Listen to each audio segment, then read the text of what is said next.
Lesson 9.3, Trigonometric Functions of Any Angle. The essential question, how do you evaluate trigonometric functions of any angle and find and use reference angles to evaluate trigonometric functions?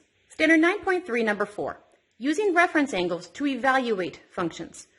So we're going to use our reference angles, figure out where they lived, and depending on quadrant that they are in, that'll tell you if your answer is positive or negative. So we're going to evaluate tangent at negative 240 degrees. So the first thing that we need to do is we need to find the reference angle.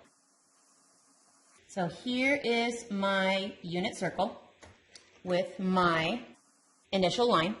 Negative 240 degrees says I traveled the full negative 180 and that I didn't quite make it. So if I already traveled a negative 180 degrees, I needed to travel another negative 60 to get there.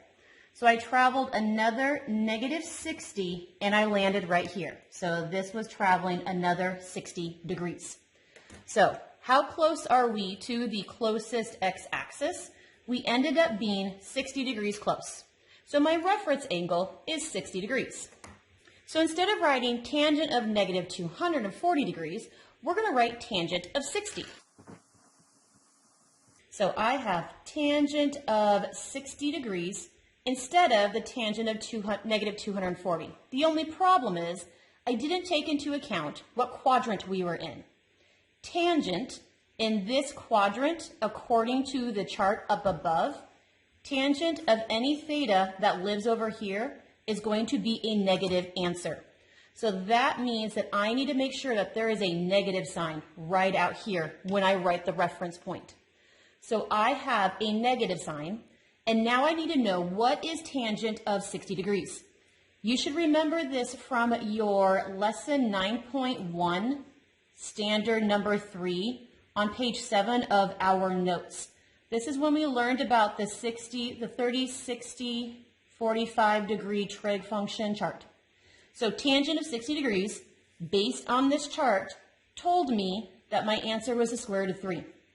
So I cannot simplify negative square root of 3.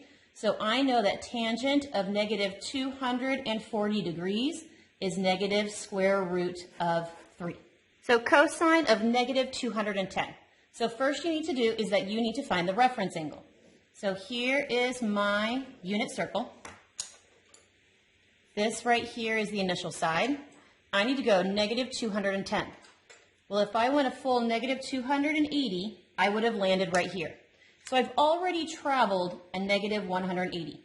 I would need to travel a negative 30 more, which would have landed me, there's my thirds, would have landed me right here.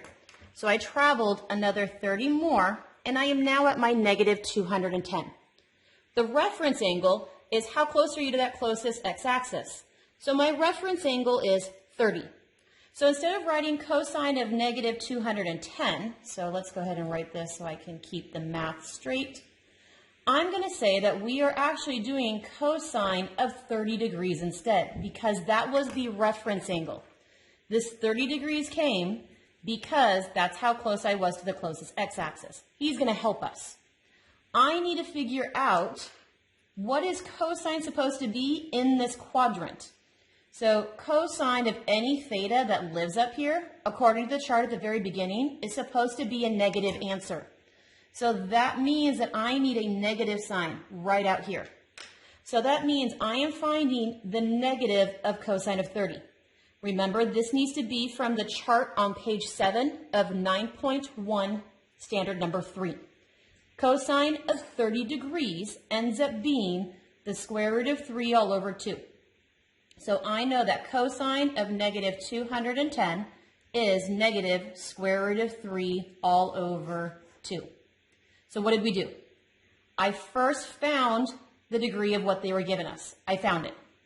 I don't know how to solve this. So I'm going to change it to the reference angle, which would have been 30 degrees. But in this quadrant, cosine is supposed to be negative. How do I know that? The chart at the very beginning of this video. What is cosine of 30? That was root 3 over 2, and then you just made sure you kept it negative. There were 3 problems left on the page. Please do those 3 problems for independent practice.